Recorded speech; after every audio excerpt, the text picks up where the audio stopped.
Cuando se investiga Rayleigh Manner, la anomalía más evidente no es lo que aparece en los archivos, sino lo que falta. Los registros no se desvanecen con el tiempo, se interrumpen. Los planos terminan de forma abrupta, sin explicación. Los expedientes del personal existen, pero con secciones completas eliminadas, no extraviadas. Ese tipo de vacío no ocurre por casualidad, y mucho menos de manera repetida. La existencia de la instalación no está en duda. Rutlow Manor existió. Fue fotografiada en más de una ocasión. Antiguos miembros del personal han hablado públicamente del tiempo que pasaron bajo tierra, aunque siempre con palabras medidas. Lo inquietante es lo que ocurrió bajo las colinas de Wiltshire entre 1959 y 1962. A partir de ese punto, la cronología se rompe.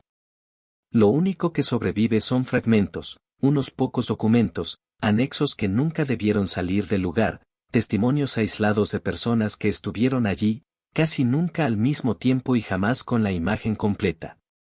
Colocados uno junto a otro, esos fragmentos no cuentan una historia directa ni una confesión, sino algo más sutil, un patrón. Débil, pero recurrente. El problema no es el secreto. Es la precisión del silencio.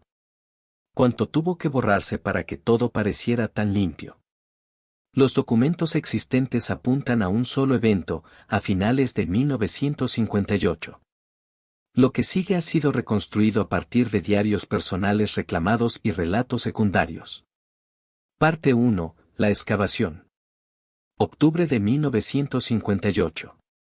El campo de Wiltshire estaba en calma. En la superficie, Rutlow Manor no parecía diferente a cualquier otra base de la RAF, pistas de aterrizaje, hangares, edificios administrativos. Nada que llamara la atención. Bajo tierra, sin embargo, algo muy distinto estaba tomando forma. El comandante de ala Alistair Crowe se detuvo frente a la entrada del Pozo 3.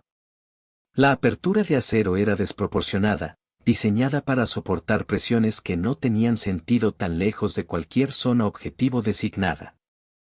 ¿Qué tan profundo llega este pozo?, preguntó. El ingeniero revisó su portapapeles. Thomas Wright, contratista civil, 6 meses en el sitio. La profundidad oficial es de 80 pies, señor. ¿Y extraoficialmente? Wright miró a los guardias cercanos antes de responder. Dejamos de medir con el barómetro después de los 200 pies. Crowe había llegado a Rutlow Manor 3 meses antes. Tenía acceso autorizado a los niveles inferiores, pero no a todo. Cada semana aparecían planos revisados, nuevas secciones, modificaciones que contradecían los diseños civiles originales. Sacó un pequeño cuaderno de cuero, separado de sus registros oficiales, y escribió. El pozo 3 excede los parámetros declarados. Propósito cuestionable. Señor, dijo Wright en voz baja, hay algo que debería ver abajo. Descendieron en un ascensor automatizado. Sin ventanas. Paredes metálicas. El golpe constante de los cables bajo tensión. A medida que bajaban, el aire cambiaba, más frío, más seco, filtrado varias veces, completamente separado de la superficie. A los 60 pies, primer punto de control. A los 100 pies, segundo punto de control. Uniformes distintos. Insignias estadounidenses. Crowe se detuvo. ¿Por qué hay estadounidenses estacionados tan abajo? Observadores, señor. Parte del esquema de seguridad alterno. No fui informado de ningún observador. Wright no respondió y siguió adelante. Al fondo, un pasillo se extendía hacia adelante. Paredes perfectamente alineadas. Iluminación blanca constante. El suelo, completamente nivelado. Esto no coincide con las especificaciones civiles, dijo Crowe. No, señor. Entonces, ¿qué es? Wright lo condujo a una cámara lateral más pequeña, llena de equipos desconocidos. Sistemas de comunicación que no pertenecían al estándar de la RAF. Más avanzados. Mucho más recientes. ¿Alcance operativo? Preguntó Crowe. Clasificado. Pero se me dijo que puede mantener contacto incluso después de que la superficie haya sido completamente destruida. Crowe examinó las etiquetas. Fabricantes estadounidenses. Fechas de instalación de semanas atrás. ¿Desde cuándo está esto aquí? Desde agosto, aunque los estadounidenses estuvieron involucrados desde la fase de planificación. ¿Desde cuándo se planifica? No lo sé, señor. Yo instalo lo que me ordenan. Otra nota en el cuaderno. Equipamiento estadounidense instalado antes de la aprobación británica. Cadena de mando incierta. Avanzaron más profundo. Pasillos casi idénticos, numerados. Sectores designados del 1 al 8. ¿Cuántas personas puede albergar esto? Preguntó Crowe. Capacidad oficial, 200. Protocolos de emergencia, 300. ¿Y en la práctica? Right to do. Si se usan todos los niveles inferiores, más de 1000. Tal vez más. ¿Por cuánto tiempo? Los sistemas de soporte vital están diseñados para operación prolongada. Meses. Posiblemente años. Crowe se detuvo. Esto fue designado como sitio de contingencia, no como instalación permanente. Yo solo sigo los planos, señor. Entonces muéstreme los planos. En la oficina de planificación, Wright desplegó un documento enorme. Mostraba el complejo principal, y más allá de él, túneles. Kilómetros de corredores extendiéndose en múltiples direcciones. ¿A dónde conducen? Preguntó Crowe. A otras instalaciones gubernamentales. Centros de transporte. El túnel más largo se extiende unos 20 kilómetros, hacia un destino fuera de mi nivel de autorización. Uno iba hacia Londres. Otro al sur, hacia la costa. Un tercero se adentraba profundamente en Gales. Esto no es solo Rutlow Manor, murmuró Crowe. Es parte de una red. Sí, señor. Eso tengo entendido. Esa noche, solo en sus aposentos, Crowe escribió. La instalación excede todos los parámetros declarados. Red de túneles sugiere coordinación a gran escala. Participación estadounidense mayor a la informada. Propósito desconocido. Recomiendo investigación. Nunca envió el informe. A la mañana siguiente, llegaron nuevas órdenes, traslado inmediato al Ministerio del Aire, Londres. Anomalías estructurales. Aquí es donde la línea temporal se vuelve crucial. La última entrada del diario de Crowe está fechada el 14 de octubre de 1958. Sus órdenes de traslado se emitieron al día siguiente. Por sí solo, podría no significar nada. Pero el contexto cambia cuando se observa qué ocurrió con otros que empezaron a hacer preguntas similares. Thomas Wright permaneció en el proyecto hasta diciembre de 1958. Luego, su contrato fue terminado sin explicación. Nunca volvió a obtener trabajo en proyectos gubernamentales. Murió en 1973, oficialmente de un ataque al corazón. Poco antes de su muerte, dio una entrevista a un periódico local sobre proyectos extraños de la Guerra Fría. Nunca se publicó. Las notas del periodista también desaparecieron. Cuando se alinean fechas, traslados y silencios, surge un patrón. No una prueba definitiva. No una conclusión cerrada. Pero sí algo que no debía ser contado. Cuando se investiga Rayleigh Manor, la anomalía más evidente no es lo que aparece en los archivos, sino lo que falta. Los registros no se desvanecen con el tiempo, se interrumpen. Los planos terminan de forma abrupta, sin explicación. Los expedientes del personal existen, pero con secciones completas eliminadas, no extraviadas. Ese tipo de vacío no ocurre por casualidad, y mucho menos de manera repetida. La existencia de la instalación no está en duda. Rutlow Manor existió. Fue fotografiada en más de una ocasión. Antiguos miembros del personal han hablado públicamente del tiempo que pasaron bajo tierra, aunque siempre con palabras medidas. Lo inquietante es lo que ocurrió bajo las colinas de Wiltshire entre 1959 y 1962. A partir de ese punto, la cronología se rompe. Lo único que sobrevive son fragmentos, unos pocos documentos, anexos que nunca debieron salir del lugar, testimonios aislados de personas que estuvieron allí, casi nunca al mismo tiempo y jamás con la imagen completa. Colocados uno junto a otro, esos fragmentos no cuentan una historia directa ni una confesión, sino algo más sutil, un patrón. Débil, pero recurrente. El problema no es el secreto. Es la precisión del silencio. Cuánto tuvo que borrarse para que todo pareciera tan limpio. Los documentos existentes apuntan a un solo evento, a finales de 1958. Lo que sigue ha sido reconstruido a partir de diarios personales reclamados y relatos secundarios. Parte 1. La excavación. Octubre de 1958. El campo de Wiltshire estaba en calma.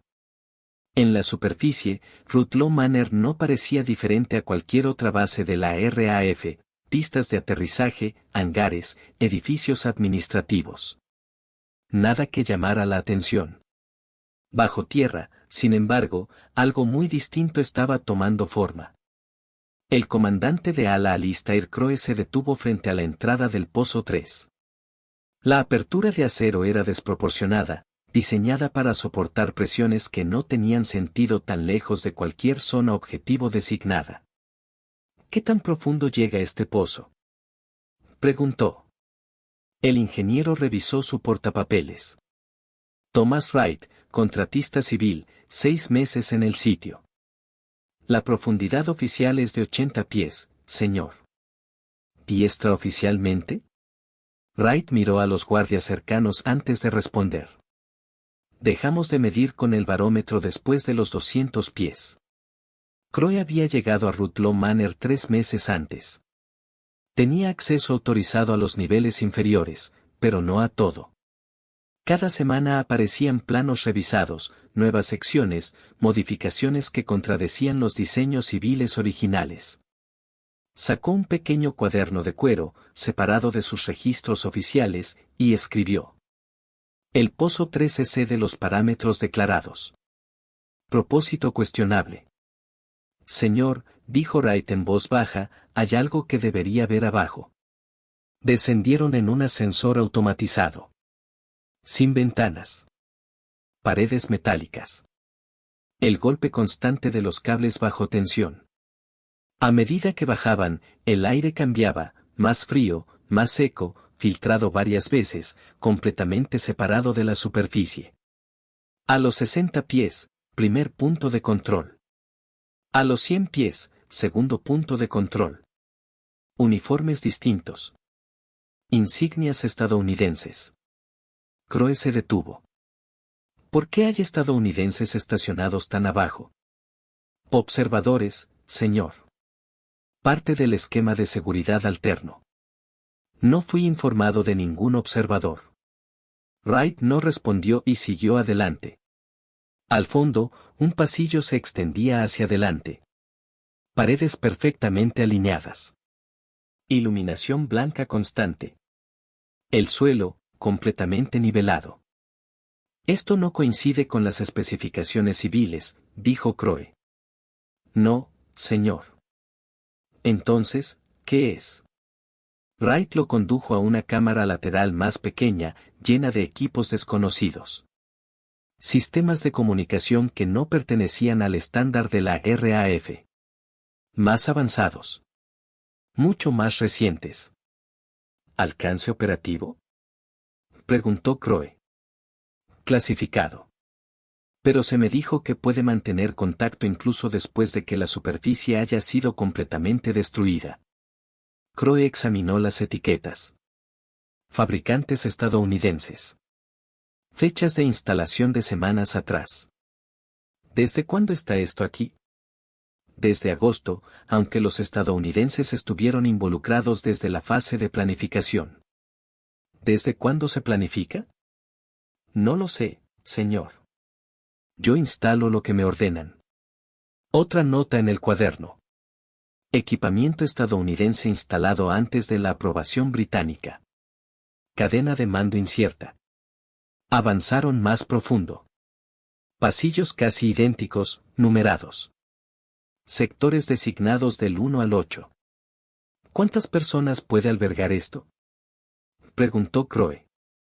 Capacidad oficial, 200. Protocolos de emergencia, 300. ¿Y en la práctica? Right to do. Si se usan todos los niveles inferiores, más de 1000. Tal vez más. ¿Por cuánto tiempo? Los sistemas de soporte vital están diseñados para operación prolongada. Meses. Posiblemente años. Crowe se detuvo. Esto fue designado como sitio de contingencia, no como instalación permanente. Yo solo sigo los planos, señor. Entonces muéstreme los planos. En la oficina de planificación, Wright desplegó un documento enorme. Mostraba el complejo principal, y más allá de él, túneles. Kilómetros de corredores extendiéndose en múltiples direcciones. ¿A dónde conducen? Preguntó Crowe. A otras instalaciones gubernamentales. Centros de transporte. El túnel más largo se extiende unos 20 kilómetros hacia un destino fuera de mi nivel de autorización. Uno iba hacia Londres. Otro al sur, hacia la costa. Un tercero se adentraba profundamente en Gales. Esto no es solo Rutlow Manor, murmuró Crowe. Es parte de una red. Sí, señor. Eso tengo entendido. Esa noche, solo en sus aposentos, Crowe escribió. La instalación excede todos los parámetros declarados. Red de túneles sugiere coordinación a gran escala. Participación estadounidense mayor a la informada. Propósito desconocido. Recomiendo investigación. Nunca envió el informe. A la mañana siguiente, llegaron nuevas órdenes, traslado inmediato al Ministerio del Aire, Londres. Anomalías estructurales. Aquí es donde la línea temporal se vuelve crucial. La última entrada del diario de Crowe está fechada el 14 de octubre de 1958. Sus órdenes de traslado se emitieron al día siguiente. Por sí solo, podría no significar nada. Pero el contexto cambia cuando se observa qué ocurrió con otros que empezaron a hacer preguntas similares. Thomas Wright permaneció en el proyecto hasta diciembre de 1958. Luego, su contrato fue terminado sin explicación. Nunca volvió a obtener trabajo en proyectos gubernamentales. Murió en 1973, oficialmente de un ataque al corazón. Poco antes de su muerte, dio una entrevista a un periódico local sobre proyectos extraños de la Guerra Fría. Nunca se publicó. Las notas del periodista también desaparecieron. Cuando se alinean fechas, traslados y silencios, surge un patrón. No una prueba definitiva. No una conclusión cerrada. Pero sí algo que no debía ser contado. Cuando se investiga Rayleigh Manor, la anomalía más evidente no es lo que aparece en los archivos, sino lo que falta. Los registros no se desvanecen con el tiempo, se interrumpen. Los planos terminan de forma abrupta, sin explicación. Los expedientes del personal existen, pero con secciones completas eliminadas, no extraviadas. Ese tipo de vacío no ocurre por casualidad, y mucho menos de manera repetida. La existencia de la instalación no está en duda. Rutlow Manor existió. Fue fotografiada en más de una ocasión. Antiguos miembros del personal han hablado públicamente del tiempo que pasaron bajo tierra, aunque siempre con palabras medidas. Lo inquietante es lo que ocurrió bajo las colinas de Wiltshire entre 1959 y 1962. A partir de ese punto, la cronología se rompe. Lo único que sobrevive son fragmentos, unos pocos documentos, anexos que nunca debieron salir del lugar, testimonios aislados de personas que estuvieron allí, Casi nunca al mismo tiempo y jamás con la imagen completa. Colocados uno junto a otro, esos fragmentos no cuentan una historia directa ni una confesión, sino algo más sutil, un patrón. Débil, pero recurrente. El problema no es el secreto. Es la precisión del silencio. Cuánto tuvo que borrarse para que todo pareciera tan limpio. Los documentos existentes apuntan a un solo evento, a finales de 1958. Lo que sigue ha sido reconstruido a partir de diarios personales reclamados y relatos secundarios. Parte 1. La excavación. Octubre de 1958. El campo de Wiltshire estaba en calma. En la superficie, Rutlow Manor no parecía diferente a cualquier otra base de la RAF, pistas de aterrizaje, hangares, edificios administrativos. Nada que llamara la atención.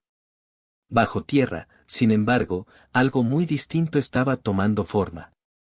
El comandante de ala Alistair Crowe se detuvo frente a la entrada del Pozo 3. La apertura de acero era desproporcionada, diseñada para soportar presiones que no tenían sentido tan lejos de cualquier zona objetivo designada. ¿Qué tan profundo llega este pozo?, preguntó. El ingeniero revisó su portapapeles. Thomas Wright, contratista civil, 6 meses en el sitio. La profundidad oficial es de 80 pies, señor. ¿Y extraoficialmente? Wright miró a los guardias cercanos antes de responder. Dejamos de medir con el barómetro después de los 200 pies. Crowe había llegado a Rutlow Manor 3 meses antes. Tenía acceso autorizado a los niveles inferiores, pero no a todo. Cada semana aparecían planos revisados, nuevas secciones, modificaciones que contradecían los diseños civiles originales. Sacó un pequeño cuaderno de cuero, separado de sus registros oficiales, y escribió. El pozo 3 excede los parámetros declarados. Propósito cuestionable. Señor, dijo Wright en voz baja, hay algo que debería ver abajo. Descendieron en un ascensor automatizado. Sin ventanas. Paredes metálicas. El golpe constante de los cables bajo tensión. A medida que bajaban, el aire cambiaba, más frío, más seco, filtrado varias veces, completamente separado de la superficie. A los 60 pies, primer punto de control. A los 100 pies, segundo punto de control. Uniformes distintos. Insignias estadounidenses. Crowe se detuvo. ¿Por qué hay estadounidenses estacionados tan abajo? Observadores, señor. Parte del esquema de seguridad alterno. No fui informado de ningún observador. Wright no respondió y siguió adelante. Al fondo, un pasillo se extendía hacia adelante. Paredes perfectamente alineadas. Iluminación blanca constante. El suelo, completamente nivelado. Esto no coincide con las especificaciones civiles, dijo Crowe. No, señor. Entonces, ¿qué es? Wright lo condujo a una cámara lateral más pequeña, llena de equipos desconocidos. Sistemas de comunicación que no pertenecían al estándar de la RAF. Más avanzados. Mucho más recientes. ¿Alcance operativo?, preguntó Crowe. Clasificado. Pero se me dijo que puede mantener contacto incluso después de que la superficie haya sido completamente destruida. Crowe examinó las etiquetas. Fabricantes estadounidenses. Fechas de instalación de semanas atrás. ¿Desde cuándo está esto aquí? Desde agosto, aunque los estadounidenses estuvieron involucrados desde la fase de planificación. ¿Desde cuándo se planifica? No lo sé, señor. Yo instalo lo que me ordenan. Otra nota en el cuaderno. Equipamiento estadounidense instalado antes de la aprobación británica. Cadena de mando incierta. Avanzaron más profundo. Pasillos casi idénticos, numerados. Sectores designados del 1 al 8. ¿Cuántas personas puede albergar esto?, preguntó Crowe. Capacidad oficial, 200. Protocolos de emergencia, 300. ¿Y en la práctica? Right to do. Si se usan todos los niveles inferiores, más de 1000. Tal vez más. ¿Por cuánto tiempo? Los sistemas de soporte vital están diseñados para operación prolongada. Meses. Posiblemente años. Crowe se detuvo. Esto fue designado como sitio de contingencia, no como instalación permanente.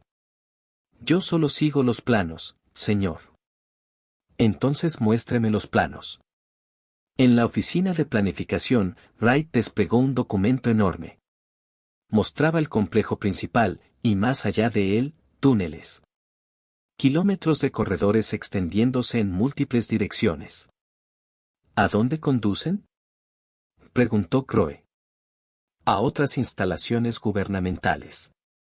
Centros de transporte. El túnel más largo se extiende unos 20 kilómetros, hacia un destino fuera de mi nivel de autorización. Uno iba hacia Londres. Otro al sur, hacia la costa. Un tercero se adentraba profundamente en Gales. Esto no es solo Rutlow Manor, murmuró Crowe. Es parte de una red. Sí, señor. Eso tengo entendido. Esa noche, solo en sus aposentos, Crowe escribió. La instalación excede todos los parámetros declarados. Red de túneles sugiere coordinación a gran escala.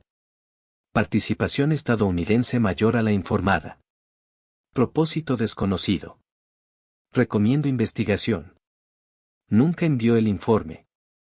A la mañana siguiente, llegaron nuevas órdenes, traslado inmediato al Ministerio del Aire, Londres. Anomalías estructurales. Aquí es donde la línea temporal se vuelve crucial. La última entrada del diario de Crowe está fechada el 14 de octubre de 1958. Sus órdenes de traslado se emitieron al día siguiente. Por sí solo, podría no significar nada. Pero el contexto cambia cuando se observa qué ocurrió con otros que empezaron a hacer preguntas similares. Thomas Wright permaneció en el proyecto hasta diciembre de 1958. Luego, su contrato fue terminado sin explicación. Nunca volvió a obtener trabajo en proyectos gubernamentales. Murió en 1973, oficialmente de un ataque al corazón. Poco antes de su muerte, dio una entrevista a un periódico local sobre proyectos extraños de la Guerra Fría. Nunca se publicó. Las notas del periodista también desaparecieron. Cuando se alinean fechas, traslados y silencios, surge un patrón. No una prueba definitiva. No una conclusión cerrada. Pero sí algo que no debía ser contado. Cuando se investiga Rayleigh Manor, la anomalía más evidente no es lo que aparece en los archivos, sino lo que falta. Los registros no se desvanecen con el tiempo, se interrumpen. Los planos terminan de forma abrupta, sin explicación. Los expedientes del personal existen, pero con secciones completas eliminadas, no extraviadas. Ese tipo de vacío no ocurre por casualidad, y mucho menos de manera repetida. La existencia de la instalación no está en duda. Rutlow Manor existió. Fue fotografiada en más de una ocasión. Antiguos miembros del personal han hablado públicamente del tiempo que pasaron bajo tierra, aunque siempre con palabras medidas. Lo inquietante es lo que ocurrió bajo las colinas de Wiltshire entre 1959 y 1962. A partir de ese punto, la cronología se rompe. Lo único que sobrevive son fragmentos, unos pocos documentos, anexos que nunca debieron salir del lugar, testimonios aislados de personas que estuvieron allí, casi nunca al mismo tiempo y jamás con la imagen completa. Colocados uno junto a otro, esos fragmentos no cuentan una historia directa ni una confesión, sino algo más sutil, un patrón. Débil, pero recurrente. El problema no es el secreto. Es la precisión del silencio. Cuánto tuvo que borrarse para que todo pareciera tan limpio. Los documentos existentes apuntan a un solo evento, a finales de 1958. Lo que sigue ha sido reconstruido a partir de diarios personales reclamados y relatos secundarios. Parte 1. La excavación. Octubre de 1958. El campo de Wiltshire estaba en calma. En la superficie, Rutlow Manor no parecía diferente a cualquier otra base de la RAF, pistas de aterrizaje, hangares, edificios administrativos. Nada que llamara la atención. Bajo tierra, sin embargo, algo muy distinto estaba tomando forma. El comandante de ala Alistair Crowe se detuvo frente a la entrada del Pozo 3. La apertura de acero era desproporcionada, diseñada para soportar presiones que no tenían sentido tan lejos de cualquier zona objetivo designada. ¿Qué tan profundo llega este pozo?, preguntó. El ingeniero revisó su portapapeles.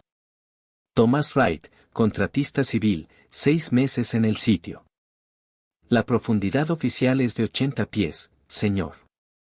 ¿Y extraoficialmente? Wright miró a los guardias cercanos antes de responder. Dejamos de medir con el barómetro después de los 200 pies.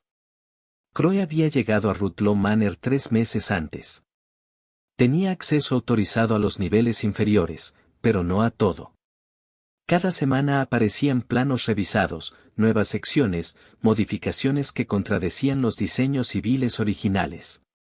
Sacó un pequeño cuaderno de cuero, separado de sus registros oficiales, y escribió. El pozo 3 excede los parámetros declarados. Propósito cuestionable. Señor, dijo Wright en voz baja, hay algo que debería ver abajo.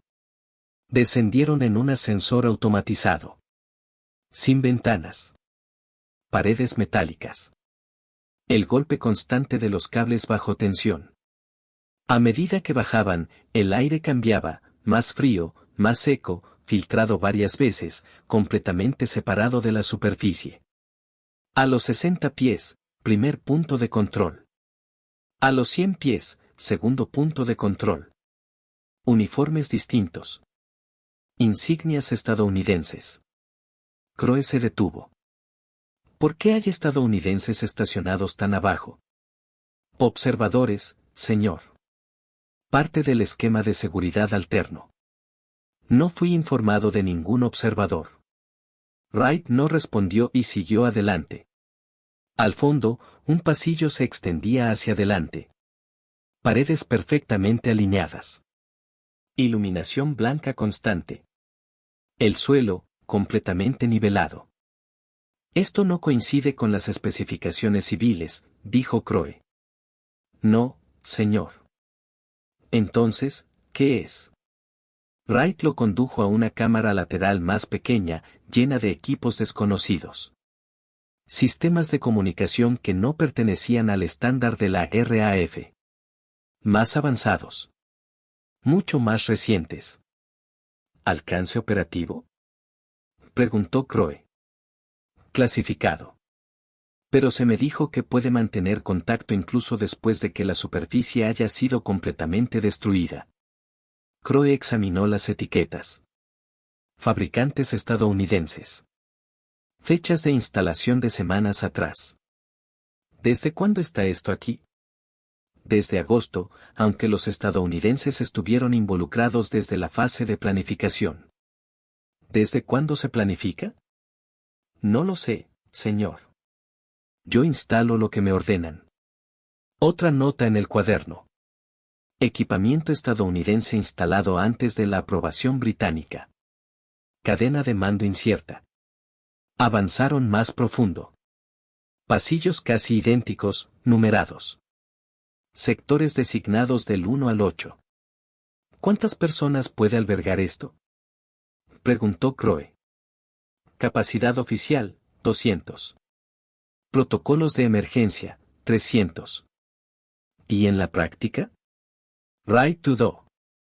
Si se usan todos los niveles inferiores, más de 1000. Tal vez más. ¿Por cuánto tiempo? Los sistemas de soporte vital están diseñados para operación prolongada. Meses. Posiblemente años. Crowe se detuvo. Esto fue designado como sitio de contingencia, no como instalación permanente. Yo solo sigo los planos, señor. Entonces muéstreme los planos. En la oficina de planificación, Wright desplegó un documento enorme. Mostraba el complejo principal, y más allá de él, túneles. Kilómetros de corredores extendiéndose en múltiples direcciones. ¿A dónde conducen?, preguntó Crowe. A otras instalaciones gubernamentales. Centros de transporte. El túnel más largo se extiende unos 20 kilómetros, hacia un destino fuera de mi nivel de autorización. Uno iba hacia Londres. Otro al sur, hacia la costa. Un tercero se adentraba profundamente en Gales. Esto no es solo Rutlow Manor, murmuró Crowe. Es parte de una red. Sí, señor. Eso tengo entendido. Esa noche, solo en sus aposentos, Crowe escribió. La instalación excede todos los parámetros declarados. Red de túneles sugiere coordinación a gran escala. Participación estadounidense mayor a la informada. Propósito desconocido. Recomiendo investigación. Nunca envió el informe. A la mañana siguiente, llegaron nuevas órdenes, traslado inmediato al Ministerio del Aire, Londres. Anomalías estructurales. Aquí es donde la línea temporal se vuelve crucial. La última entrada del diario de Crowe está fechada el 14 de octubre de 1958. Sus órdenes de traslado se emitieron al día siguiente. Por sí solo, podría no significar nada. Pero el contexto cambia cuando se observa qué ocurrió con otros que empezaron a hacer preguntas similares. Thomas Wright permaneció en el proyecto hasta diciembre de 1958. Luego, su contrato fue terminado sin explicación. Nunca volvió a obtener trabajo en proyectos gubernamentales. Murió en 1973, oficialmente de un ataque al corazón. Poco antes de su muerte, dio una entrevista a un periódico local sobre proyectos extraños de la Guerra Fría. Nunca se publicó. Las notas del periodista también desaparecieron. Cuando se alinean fechas, traslados y silencios, surge un patrón. No una prueba definitiva. No una conclusión cerrada. Pero sí algo que no debía ser contado. Tú reduces el contexto y luego preguntas. Y después de eso, las respuestas se vuelven peligrosas. Primero hay que proporcionar el contexto. Monroe miró al otro hombre. Hubo una breve señal tácita entre ellos. ¿Cuánto sabes sobre el proyecto Ícaro?, preguntó Monroe. Nada. Nunca he oído hablar de él. Es un programa estadounidense iniciado en 1952. Su propósito es garantizar la continuidad de funciones críticas independientemente de las condiciones en la superficie. Eso suena como cualquier otro programa de continuidad. En la superficie, sí. Pero Ícaro parte de una suposición diferente. Asume que la superficie se vuelve inhabitable de forma permanente. Albrook volvió a sentir esa conciencia helada. ¿Qué tipo de informe requiere el abandono permanente de la superficie? Varios escenarios. Intercambio nuclear total, guerra biológica, contaminación atmosférica. Elija uno. Pero esos escenarios destruirían a todos, tanto en la superficie como bajo tierra. No si se está preparado. No si se cuenta con las instalaciones adecuadas, los suministros adecuados y la infraestructura correcta. ¿Cuánto tiempo tendrían que vivir las personas bajo tierra? Monroe hizo una pausa. Décadas. Posiblemente más. La habitación quedó en silencio. Rutlow Manor y su red, dijo Albrook lentamente, no son refugios temporales. Son para una habitación permanente. Son para lo que sea necesario. ¿Quién autorizó esto? Personas que entendieron que el mundo cambió en 1945. Que las armas que creamos volvieron frágil y temporal a la civilización de la superficie. El otro hombre finalmente habló. Acento británico. Clase alta. Señor Albrook, se le dice esto porque ha demostrado discreción, pero esa discreción debe continuar. Lo que ahora sabe muere con usted, o usted muere con ello. No es una metáfora. Es un hecho. Albrook asintió lentamente. Entiendo. Bien. Entonces hemos terminado. Albrook se marchó, caminó a casa con la mente acelerada. Cuando llegó a su piso, encontró un paquete esperándolo. Papel marrón, sin remitente. Dentro, un libro marcado. Proyecto Ícaro, solo para ojos autorizados. Lo abrió y leyó toda la noche. Al amanecer comprendió la escala, el propósito, el objetivo final. Y supo que nunca podría hablar de ello.